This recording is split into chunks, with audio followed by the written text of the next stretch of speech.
Hello everyone, this is Astik Pandey hair. माँ विद्या coaching के इस यूट्यूब चैनल में आपका हार्दिक स्वागत है।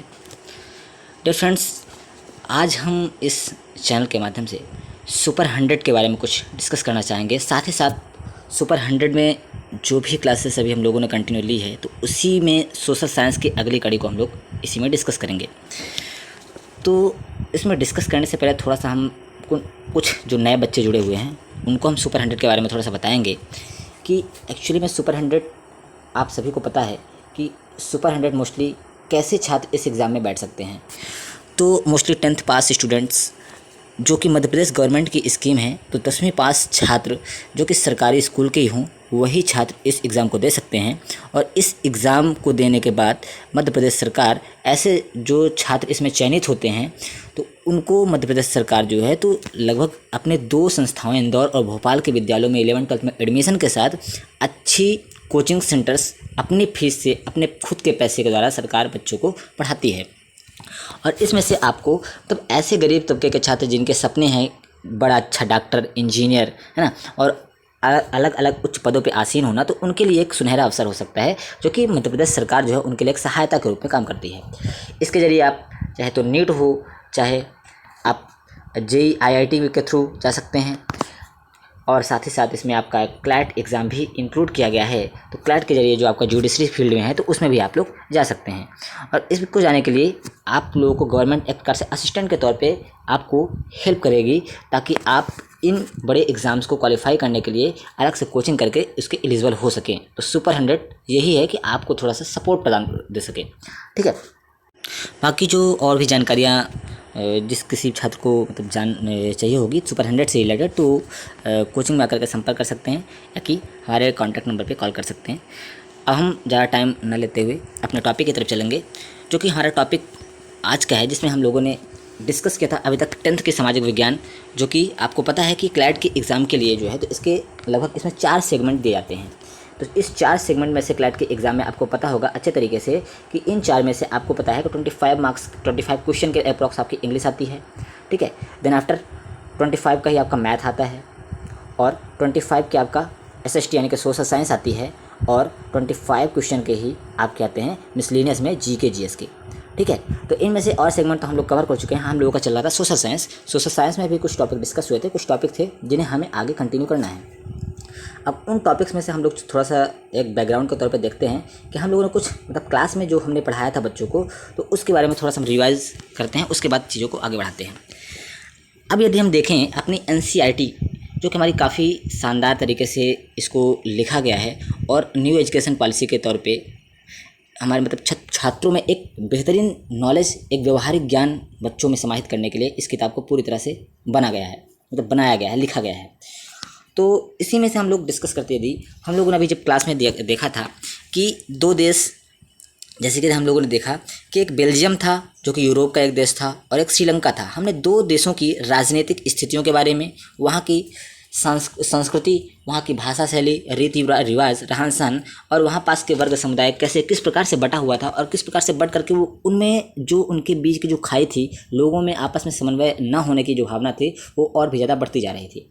वहीं पास हम लोगों ने डिस्कस किया था कि जो श्रीलंका था, श्रीलंका जो है तो उसकी एक बहुत ही ज़्यादा वहाँ पास कह सकते हैं कि एक विषम स्थिति हो चुकी थी कि श्रीलंका जब स्वतंत्र हुआ था, श्रीलंका जब 1948 में आज़ाद हुआ था, तब की स्थिति में हम लोगों ने क्या देखा था कि 1948 में आज़ाद होने के बाद जस्ट 1956 से वहाँ गृह युद्ध शुरू हो गए थे, और यह गृह युद्ध 1956 से कंटिन्यू चलता रहा, और लगभग जाकर के 2009 में यह गृह युद्ध समाप्त होता है।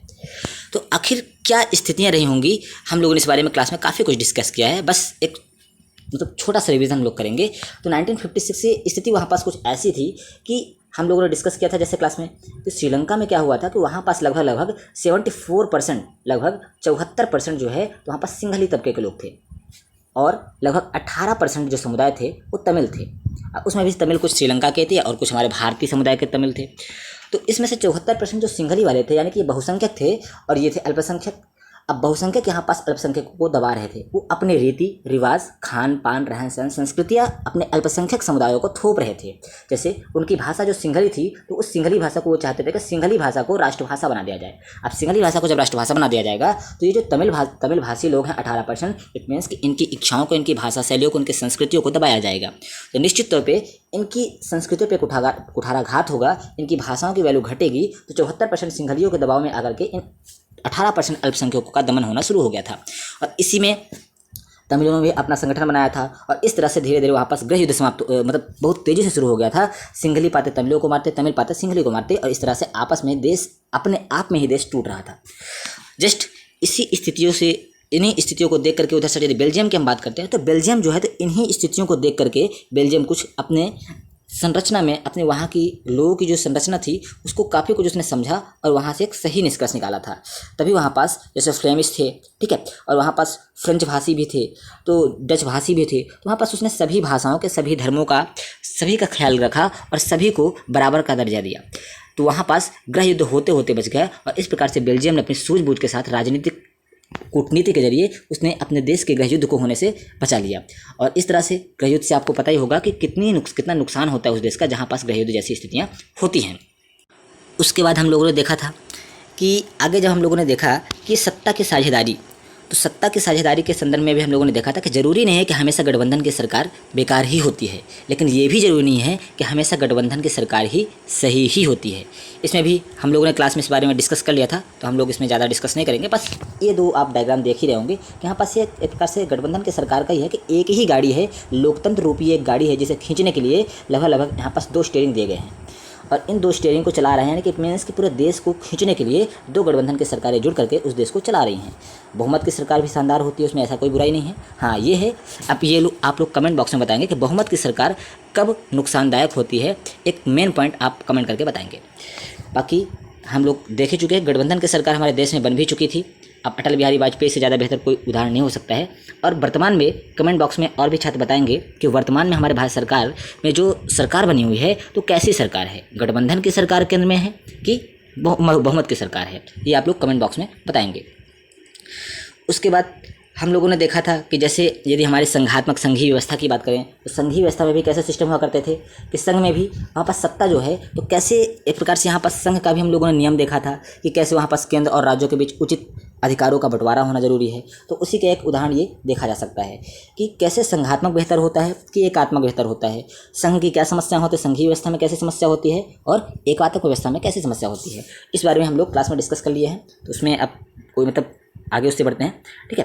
तो अब इसमें से यहाँ पास हम न्यू टॉपिक हम लोग डिस्कस करने वाले थे।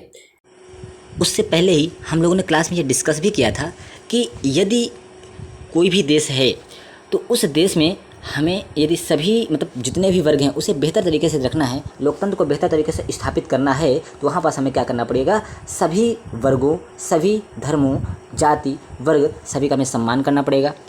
उनकी भाषा, विचार, संस्कृति सभी का ही सम्मान करना पड़ेगा, तभी जाकर के वहाँ पास समरसता जैसी स्थिति हो जाएगी और लोकतंत्र एक बेहतर तरीके से वहाँ पास स्थापित हो पाएगा।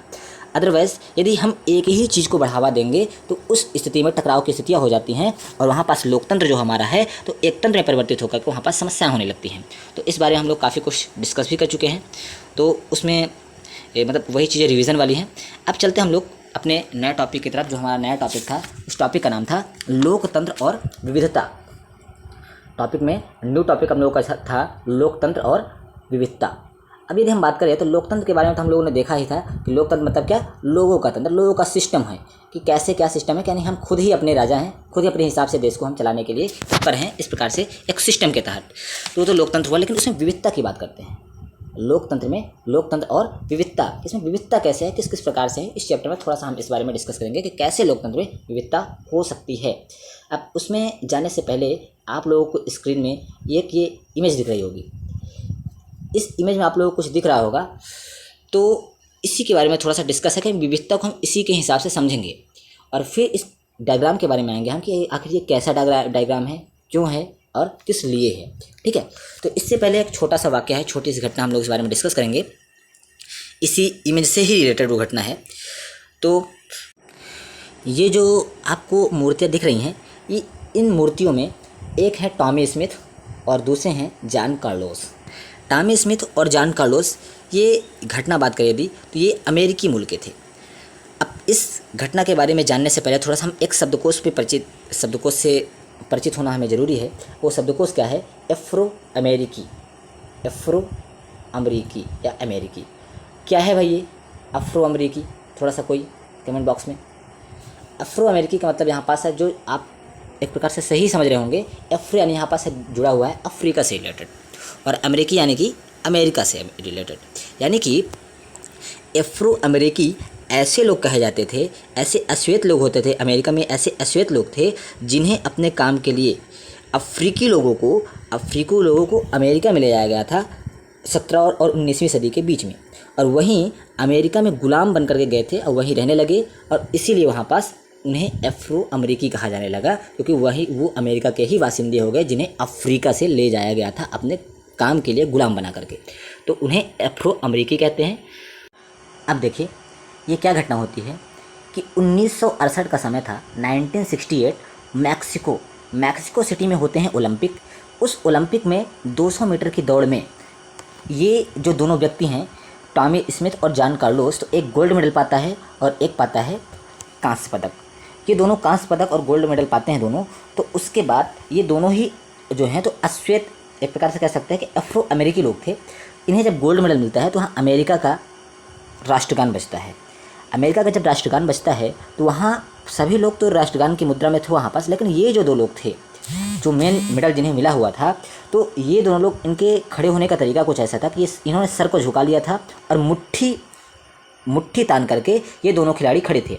और साथ ही साथ इसमें से ये दोनों जो है तो मतलब जूते नहीं पहने हुए थे, सिर्फ मोजे पहने हुए थे, और ये मोजा जो है तो एक प्रतीक थी उनकी कि अमेरिकी अश्वेत लोग गरीब होते हैं। मतलब सिर्फ मोजा पहने हुए थे, जूता ना पहन करके उन्होंने एक प्रतीक के तौर पे किया था कि भैया अश्वेत जो अमेरिकी हैं वो गरीब हैं, हमारी गरीबी का परिचय है, जो कि वो विश्व मंच से दिखाना चाहते थे। और साथ ही साथ जो स्मिथ थे गोल्ड मेडल वाले, उन्होंने क्या किया था कि अपने गले पे काला मफलर डाला हुआ था, और काला मफलर जो है एक प्रकार से अश्वेत का पहचान था, जो कि उनके आत्मगौरव का प्रतीक है अश्वेतों के। ठीक है, साथ ही साथ कार्लोस जो था उसने एक प्रकार से एक चीज़ और था कि कार्लोस जो थे अपने मतलब गले में उन्होंने काले मोतियों की माला भी पहन रखा था, जो कि एक प्रकार से प्रतीक के तौर पर था कि अमेरिकी जो अश्वेती हैं रंग भेद के भी शिकार हैं, जो कि अंतर्राष्ट्रीय स्तर पर ये रंग भेद के जो मुद्दे हैं उनको वो उठाना चाहते थे। ठीक, और साथ में ही काले दस्ताने भी बांधे हुए थे। इस पूरे इमेज जो इसकी मूर्ति दिख रही है, इस मूर्ति में आप इन चीज़ों को पूरा अच्छे से देख भी सकते हैं, ये प्रतीक के तौर पे है। ठीक है, और साथ ही उन्होंने क्या किया था कि काले दस्ताने पहने हुए थे और मुट्ठियां बांध करके खड़े हुए थे। ये अश्वेत दोनों ही व्यक्ति एक प्रकार से अश्वेत शक्ति का प्रदर्शन कर रहे थे, अश्वेत शक्ति का प्रतीक के तौर पर काम कर रहे थे कि हाथ में दस्ताने पहने हुए थे काले रंग के और अपने मुट्ठियों को बांध करके ऐसे उठा करके अश्वेत शक्ति का प्रतीक दिखा रहे थे। साथ ही साथ एक और महत्वपूर्ण बात होती है यहाँ पास कि ये तो दो लोग अश्वेत थे, ठीक है, टॉमी स्मिथ और जान कार्लोस। लेकिन क्या होता है कि जिसे रजत पदक मिलता है वो ऑस्ट्रेलिया का व्यक्ति होता है, ऑस्ट्रेलिया का धावक होता है पीटर नॉर्मन। तो पीटर नॉर्मन क्या होता है कि वो भी जो है तो इन दोनों के ही पक्ष में आकर के खड़ा हो जाता है, और वो भी एक प्रकार से मानवाधिकार का बिला लगा करके उन दोनों को सपोर्ट करता है, समर्थन जताता है। ठीक है, तो अब यहाँ पास मुझे बताइए आप लोग कि क्या विश्व मंच पे जहाँ अमेरिका उस समय गोल्ड मेडल और कांस्य पदक पाकर के उसे गौरव महसूस होना चाहिए, लेकिन वो अमेरिका के अंदर ही श्वेत और अश्वेत का ये जो मामला चल रहा था, वहाँ पास इन अश्वेतों की सुनवाई ना होने के कारण मैक्सिको सिटी में आखिर क्यों ये दोनों लोग टॉमी स्मिथ और जान कार्लोस अपनी बातों को विश्व मंच तक पहुँचाने के लिए कि वो रंगभेद का शिकार हैं, पहुँचाने के लिए उन्होंने ऐसा क्यों किया? क्या उन्होंने सही किया कि गलत किया? इसके बारे में कुछ आपके यदि विचार हो तो आप कमेंट के माध्यम से व्यक्त कर सकते हैं। लेकिन इस पर एक चीज़ और देखने को मिली कि जब इन तीनों ने कुछ ऐसा किया, अपनी बातों को विश्व मंच पर उठाने के लिए अलग से उन्होंने प्रतीकों का इस्तेमाल किया, तब अंतर्राष्ट्रीय ओलंपिक संघ ने भी कुछ एक्शन लिया। और उसने क्या किया कि ये जो दोनों कार्लोस और स्मिथ थे, तो इनके दोनों बयानों को राजनीतिक बयान मान करके ओलंपिक भावना के विरुद्ध से बताया और उनके पदक को वापस ले लिया गया इन्हीं दोनों के। साथ ही साथ जो ऑस्ट्रेलिया के वो नॉर्मन थे जिन्हें रजत पदक मिला था, उनको भी ओलंपिक में अगले सालों के लिए बैन कर दिया गया कि आप नेक्स्ट ओलंपिक में नहीं खेलेंगे, टीम में उन्हें जगह ही नहीं दी गई। लेकिन इनके संघर्ष, इनके त्याग को वही चीज़ें जो है तो आगे प्रसिद्ध होकर, इसे कुछ ऐसे कह सकते हैं कि पूरे अश्वेत अफ्रीकी समुदाय के लोगों के लिए इन दो लोगों ने मिल करके जो एक आंदोलन सा छेड़ा था, उसका कुछ मतलब सकारात्मक ही परिणाम आगे देखने को मिलता है। और उसी के याद में यहाँ पास इस सैन होज स्टेट यूनिवर्सिटी, जहाँ से इन लोगों ने शिक्षा ली थी, पढ़ाई जहाँ से इन्होंने किया था, उन्हीं के स्वागत में विश्वविद्यालय के अंदर ही इनकी ये मूर्तियाँ लगवाई थी। उसी स्थिति में जब इन्होंने आंदोलन जैसा किया था, वही पोज जो है तो मूर्तियाँ वहाँ पास उनके विश्वविद्यालय में आज भी लगाई गई हैं। उसी की ये फ़ोटो यहाँ पास आपको देखने को सामने दिख रही है। साथ ही साथ एक और महत्वपूर्ण बात थी कि 2006 की घटना है। 2006 में जब वही जो रजत पदक पाने वाले ऑस्ट्रेलिया के थे नार्मन, तो नार्मन की जब मृत्यु हुई थी तो उनकी मृत्यु में अर्थी देने के लिए स्मिथ और कार्लोस भी गए थे। देखिए कि यहाँ पास एक प्रकार से कह सकते हैं कि जो एक रूपता है तो न केवल ये राष्ट्र के अंदर तक सीमित रह गई, बल्कि अंतर्राष्ट्रीय स्तर तक लोगों की जनभावना कैसे प्रभावित होती है और कैसे लोग खड़े हो जाते हैं समर्थन में। कहाँ वो ऑस्ट्रेलिया का था, कहाँ ये अमेरिकी थे, लेकिन जनभावना कैसे हो जाती है। यानी कि कोई राजनीति की ऐसी भी सीमा नहीं है। मेन पॉइंट तो अब डिस्कस होगी कि अब मुझे बताइए आप लोग कि ये जो स्मिथ थे या कार्लोस थे, ये इन्हें एफ्रो अश्वेत कहा जाता था, एफ्रो अमेरिकी लोग थे। तो आखिर इनके साथ इतना ज़्यादा भेदभाव क्यों हो रहा था?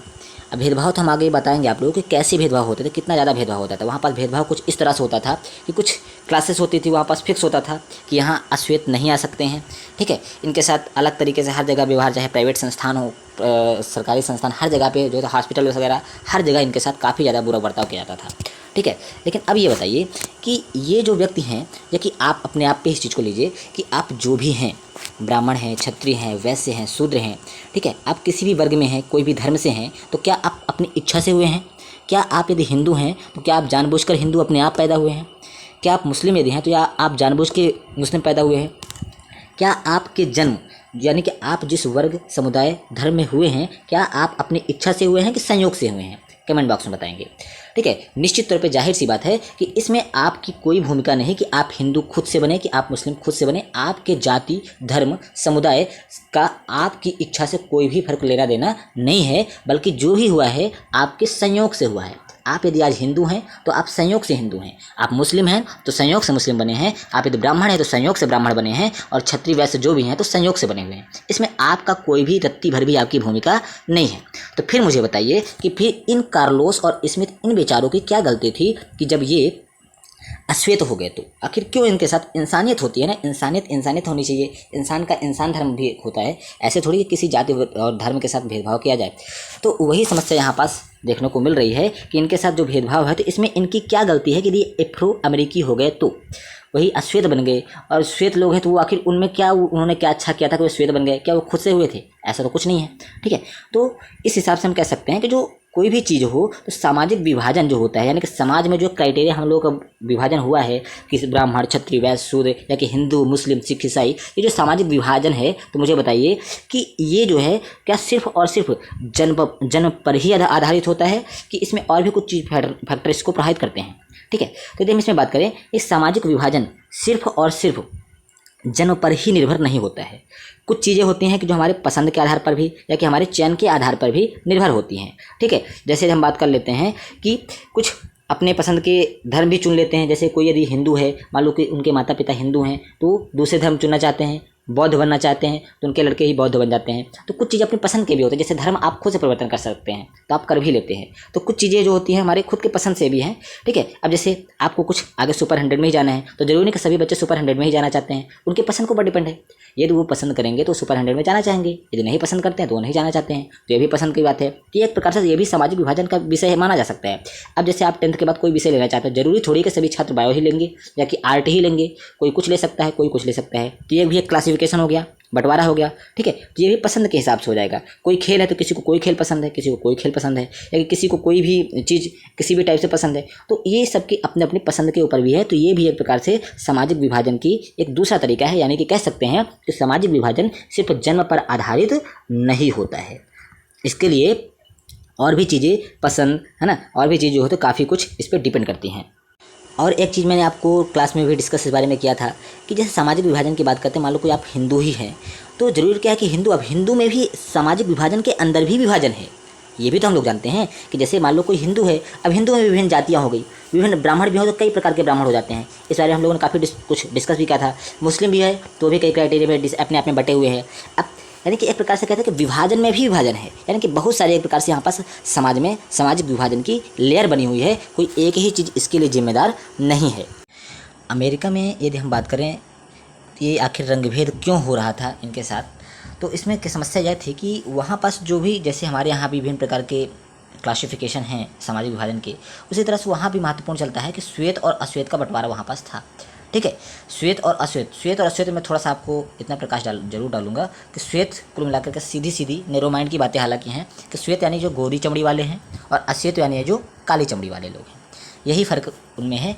अब यहाँ पास ये भी था, क्योंकि ये गुलाम के तौर पे बना करके लाए गए थे अमेरिका में, तो अश्वेत जो थे बेचारे गरीब थे, बेघर थे, इसलिए उनके साथ काफ़ी ज़्यादा भेदभाव होता था। और श्वेतवासी, ये मतलब कि श्वेत चमड़ी वाले, ये वहीं के थे, अमीर थे प्रायः, इनका वर्चस्व था, सामाजिक स्तर ठीक ठाक था, तो इसीलिए ये जो है, और कुछ बहुसंख्यक में भी थे तो ये इनको दबाते थे और हमेशा इनके साथ भेदभाव होता था। जैसे हमारे देश में भी जो निम्न वर्ग के थे तो उनके साथ भी काफ़ी ज़्यादा भेदभाव होता था, वो काफ़ी एक प्रकार से सामाजिक विभाजन में असमानता का शिकार उन्हें होना पड़ता था। तभी आरक्षण जैसी स्थितियाँ आज हमारे देश में निर्मित हुई हैं कि उन्हें आरक्षण देकर के, सरकार ने सहयोग देकर के उन्हें समाज में मुख्य धारा में लाने का प्रयास किया गया और बराबरी का दर्जा आज उन्हें दिया जाने लगा है। तो इसी तरह से यदि हम बात करें तो समाज एक प्रकार से, समाज भले ही बहुरूप में है, कई प्रकार की वहाँ पास चीज़ें हैं, ऊंच नीच जितने प्रकार के, बट वहाँ के सरकार की जिम्मेदारी होती है कि पूरे के पूरे समाज को एक सूत्र में वो कैसे पिरोले, वहाँ की समाज के स्तर को, वहाँ के सांस्कृतिक, सामाजिक, वहाँ की भाषा, वहाँ के रीति रिवाज, परंपराएं, त्यौहार, सभी को एक सूत्र में पिरो करके सरकार का ये कर्तव्य है कि सभी के धर्म का सम्मान, उनके त्योहारों का, हर चीज़ों का सम्मान करके उन्हें एक सूत्र में बांट दे, एक सूत्र में पिरो दे, ताकि उन्हें ऐसा महसूस ना हो कि वो मुख्य धारा से समाज के कटे हुए हैं। और यदि ऐसा हो जाता है किसी देश में तो वहाँ पास के लोग जो है तो आपस में सौहार्दता के साथ, समन्वय के साथ आपस में घुल मिल करके रहते हैं। इसे कुछ इस प्रकार से कह सकते हैं कि जैसे हमारे देश की ही बात करें तो हमारे देश में ही विविधता में एकता जैसी स्थिति है। और विविधता में एकता मतलब क्या कि विभिन्न प्रकार के धर्म, विभिन्न प्रकार के भाषा, जाति वर्ग के लोग रहकर भी वो सभी अंततः कौन से हैं, भारतीय हैं, है ना। तो भारतीय पहले है, उसके बाद हिंदू या कि अलग स्टेट या अलग क्षेत्र की बातें होंगी, लेकिन सबसे पहले सभी क्या हैं, भारतीय हैं, यानी कि राष्ट्र प्रमुख है।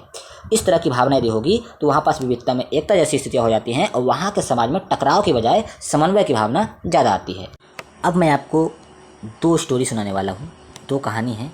इन कहानियों में आप अपने दिमाग को खुद ही विकसित करिएगा, खुद ही सोचिए कि आखिर किसी भी समाज के लोगों का, कोई लोगों के प्रति कि मतलब हम अपना माइंडसेट कैसे बना लेते हैं, पूर्व धारणा कैसे बना लेते हैं, जबकि ज़रूरी नहीं है कि सभी लोग उस समाज के बुरे ही हों या कि ज़रूरी नहीं कि सभी उस समाज के अच्छे हों, यानी कि ज़रूरी ऐसा कुछ नहीं होता है। तो माइंडसेट कैसे सोसाइटी का मेंटेन होता है, बन जाता है किसी के बारे में, किसी चीज़ को लेकर के, हम इन 2 कहानियों के माध्यम से इस चीज़ को समझेंगे। तो सुनिएगा। बुल्गारिया एक देश है जो कि हमारे पूर्वी यूरोप का देश है। बुल्गारिया हमारा पूर्वी यूरोप का देश है। अब इसके बारे में हम देखें तो गणेश नाम का एक व्यक्ति है जो विदेश घूम करके आता है और वो आकर के घर में महाश्वेता से बताता है। और क्या बताता है उसके बारे में ध्यान से सुनिएगा थोड़ा सा आप लोग। वो बताता है कि मैं जब गया था बुल्गारिया, मैं वहाँ पास गया जब, तो मुझे योरदांका मिली थी। योरदांका कौन है? वो बुल्गारिया में एक नर्स थी और उसने रोमानी, वहाँ के रोमानिया में रहने वाले लोगों हैं उनके बारे में उसने कुछ बातें बताई। उस नर्स ने, योरदांका नाम की नर्स ने गणेश से वहाँ के रोमानी लोगों के बारे में कुछ बातें बताई। उसने बताया, नर्स ने कहा कि नर्स होने के चलते हम किसी की तीमारदारी करने से, यानी कि किसी के इलाज करने से हम उन्हें मना नहीं कर सकते, लेकिन रोमानी लोग बहुत गंदे होते हैं। किसी के परिवार में किसी को थोड़ी भी समस्या हो जाए तो पूरा परिवार, पूरा पड़ोस उनके अस्पताल में आ जाता है। और जब वो अस्पताल में होते हैं तो उनकी जुबान बंद ही नहीं रहती, कंटिन्यू शुरू ही रहते हैं और ज़ोर ज़ोर से बोलते हैं, सिगरेट पीते हैं, चारों तरफ राख, सिगरेट के टुकड़े फेंकते हैं, यानी गंदगी फैलाते हैं, दीवारों पर थूकते हैं और धैर्य नाम की तो उनमें कोई चीज़ ही नहीं है। वो डॉक्टरों को ही परेशान करते हैं, उनके साथ बदतमीजी करते हैं। फिर उसने कहा कि दरअसल क्या है कि काली चमड़ी वाले जो लोग हैं ना, ये हमारी तरह होते ही नहीं हैं। ये जो रंग, उनके रंगों की जो पसंद भी होती है बड़ी अजीबोगरीब है। मतलब उसने योरदांका ही बता रही है गणेश से रोमानी वाले लोगों के लिए कि वो ऐसे हैं, ठीक है। फिर बल्कि उनका पहनावा भी देखे कितना अजीब टाइप का लगता है, ठीक है। आखिर ये देश के बाकी लोगों की तरह क्यों नहीं रहते हैं, वो ये ऐसा बोल रही है। फिर वो लोगों के बारे में माइंडसेट बताती है कि फिर हम सब जानते हैं कि वे चोर हैं, यानी कि समाज में रोमानिया लोगों के प्रति भी ऐसी धारणा बनी हुई है कि वो सभी क्या है, चोर हैं। फिर उसने ये भी कहा कि मैंने लोगों को ये भी कहते सुना है कि रोमानी लोग अपना खून बेचकर जीवन चलाते हैं, यानी कि गरीबी के स्तर को उन्होंने मतलब जिक्र किया। फिर उसने ये भी बताया कि कोई भी अस्पताल का खर्च नहीं उठा सकता है, उनमें किसी मतलब इतनी क्षमता नहीं कि अस्पताल का वो खर्चा उठा सके, लेकिन बीमार होते तो दौड़े दौड़े अस्पताल ही पहुंच जाते हैं और नेक बुल्गारियाई करदाताओं के पैसों पर इलाज करवाते हैं। मतलब ये बता रही है बुल्गारिया के ही योरदान का नर्स जो है वो रोमानी लोगों के प्रति जो है माइंडसेट उनका वो ये बताती हैं। अब फिर बात आती है, अब ये तो पक्ष था जो कि बुल्गारिया वासियों ने रखा, रोमन वालों के प्रति इनकी धारणा थी। अब सुनिए कि गणेश फिर से मिला। अब किससे मिला गणेश? वो गणेश मिलता है फिर से रोमानिया में रहने वाली रोमानी मोद्रुजेनी से। मोद्रुजेनी भी वहाँ पास रोमानिया की ही थी। अब उससे मिलता है, अब वो रोमानी थी मोद्रुजेनी। अब उससे जब उसने इस बारे में पूछा तो अब ध्यान से सुनिएगा कि उसका क्या माइंडसेट है। बताइए, जब वो 18 साल की थी तो उसने अस्पताल में अपने पहले बच्चे को जन्म दिया। इसके बाद उसके पास क्या था कि डॉक्टर या नर्स कोई भी नहीं जा रहे थे, पैसे भी नहीं थे उसके पास, ठीक है। तो अस्पताल में उसको कोई खास ज़्यादा मतलब हेल्प जो है तो नहीं मिल पाई थी, उसका देखभाल भी कोई नहीं करते थे डॉक्टर वगैरह, ठीक है। और साथ ही साथ ये तो चलिए छोड़िए, वहाँ एक चीज़ ये हुई थी कि अंत में जो है तो मतलब डॉक्टरों का नर्सों का कोई सहयोग उस रोमानी लेडीज़ को नहीं मिला था। लेकिन वहाँ की एक सफाई कर्मचारी थी, संयोग से वो सफाई कर्मचारी खुद भी वो भी रोमानी की थी, इसीलिए उसने उसकी मदद की, ठीक है। यानी कि रोमानी वाले ने ही रोमानी की मदद की, ना कि बुल्गारिया वाले ने उस रोमानी की मदद की थी। फिर सुनिएगा कि जब उस रोमानी का बच्चा जब हुआ था, तो अब सुनिए कि बुल्गारिया की जो नर्स थी वो क्या कहती है। वो कहती है कि लीजिए, एक अपराधी और पैदा हो गया। सरकारी अस्पतालों में रोमानी लोगों के साथ जो दुर्व्यवहार होता है उसके बारे में उसने बताया। उसने ये भी बताया कि डॉक्टर हमें अपने केबिन के सामने इंतज़ार कराते हैं, जबकि फ्री बैठे हुए हैं, फिर भी इंतज़ार कराते हैं। फिर डॉक्टर हमें बोलते हैं कि स्वच्छता के साथ रहो, जांच करवानी है तो नहा करके आओ, ठीक है। फिर उसके बाद मतलब कोई भी चीज़ है कि वो हालांकि मतलब गंदे तरीके से थे, क्योंकि गरीबी बदहाली का शिकार थे, तो वो तो थी। बट डॉक्टर का क्या धर्म होता है? डॉक्टर का धर्म होता है इलाज करना। लेकिन वहाँ पास क्या एक माइंडसेट ही पहले से ऐसे था कि नहीं करना। यदि इस तरह डॉक्टर यदि करने लगे तो उस देश का हाल क्या होगा जो यहाँ पास आपको देखने को मिल रहा है। डॉक्टर तो डॉक्टर ही है, वहाँ पास एक चीज़ और हुई कि उस महिला की हेल्प सामाजिक कार्यकर्ताओं ने भी हेल्प करने से मना कर दिया। उन्हें खाना भी देना उन्होंने नहीं पसंद किया और खाना भी नहीं दिया। और अंततः उस रोमानी महिला की जो मदद की, उन्हीं के पड़ोसी रोमानी लोगों ने ही मदद की। और तब जाकर के उसे मतलब बहुत यानी कि उन्होंने भी माइंडसेट बना लिया कि अस्पताल जाना मतलब अस्पताल में उनके साथ जो दुर्व्यवहार हो रहा था, तो के अस्पताल जाना ही उन्हें अच्छा नहीं लगता है, क्योंकि इस तरह से बुल्गारिया वासी लोग उनके साथ दुर्व्यवहार करते हैं। इस तरह से आप लोग इस कहानी पे ध्यान रखिए और खुद ही विचार करें कि आखिर क्या ऐसा सही है। अब मैं निष्कर्ष के तौर पे आपको लास्ट के मिनट में बताना चाहूँगा कि यदि किसी भी देश की हम बात करें, वहाँ पर सामाजिक विभाजन कोई बड़ी समस्या नहीं है। उस देश का कर्तव्य होता है कि वहाँ के लोगों को, विभिन्न संस्कृतियों को, विभिन्न समाज को जो बटा हुआ है उसको एक ही सूत्र में पिरोने का काम करे।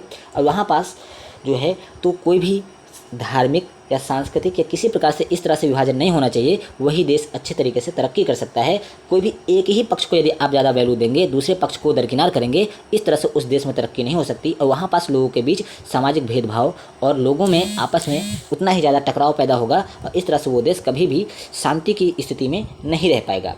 तो सुख समृद्ध देश होने के लिए ज़रूरी है कि विविधता में भी एकता को हमें खोजने की आवश्यकता होती है। वही देश अच्छे लोकतंत्र को स्थापित कर पाता है और वही देश विश्व में अच्छी तरक्की भी कर पाता है। और इस चैप्टर का भी यही निष्कर्ष भी ये कह सकते हैं कि विविधता में एकता की आवश्यकता है। जय हिंद।